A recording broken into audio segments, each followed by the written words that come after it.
Hi guys, so just a quick one today to look at the lock and retrig mode of some of the machines and also how that relates to the release trig. So the lock and the retrig mode is on this kind of extended little L of the meta that appears in some of the modes.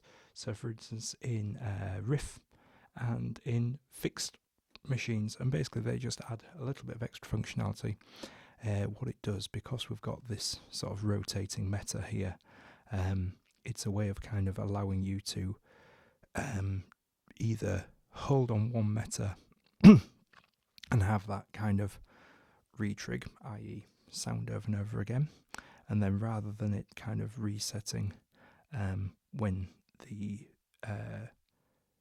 note lane advances like it would normally, basically it allows it to kind of move to the next step and then hold again. So basically the locking mechanism is basically the idea that it jumps to the next meta position and then it holds or locks onto that meta position until the release trig is sent, and then it moves again to the next position.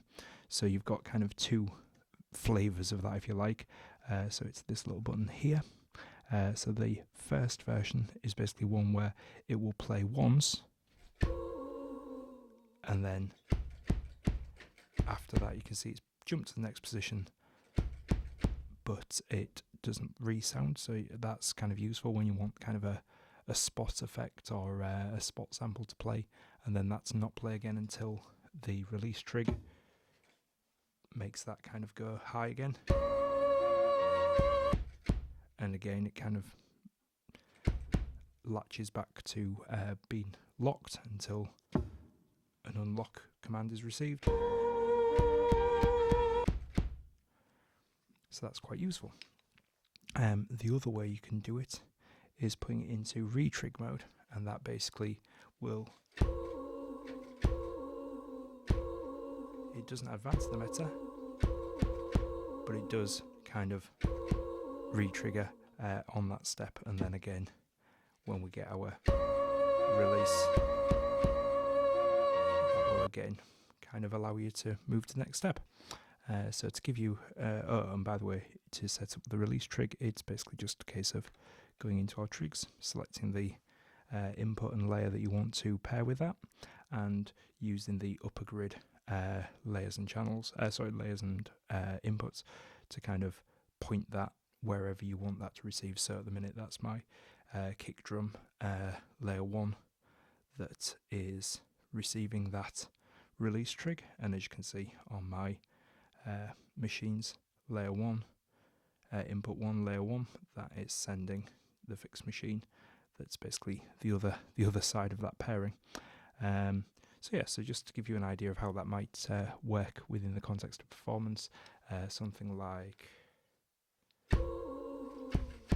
oops, I'll put it into retrig mode.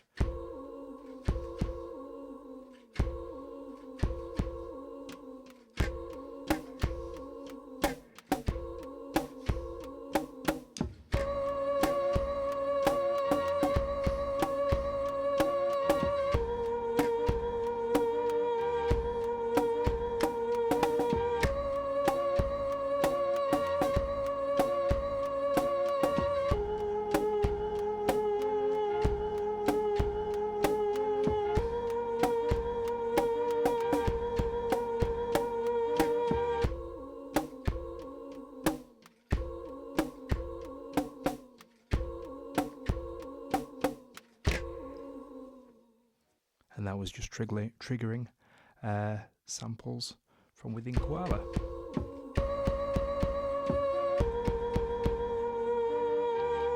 So I hope that makes sense. Thank you. See you in the next video.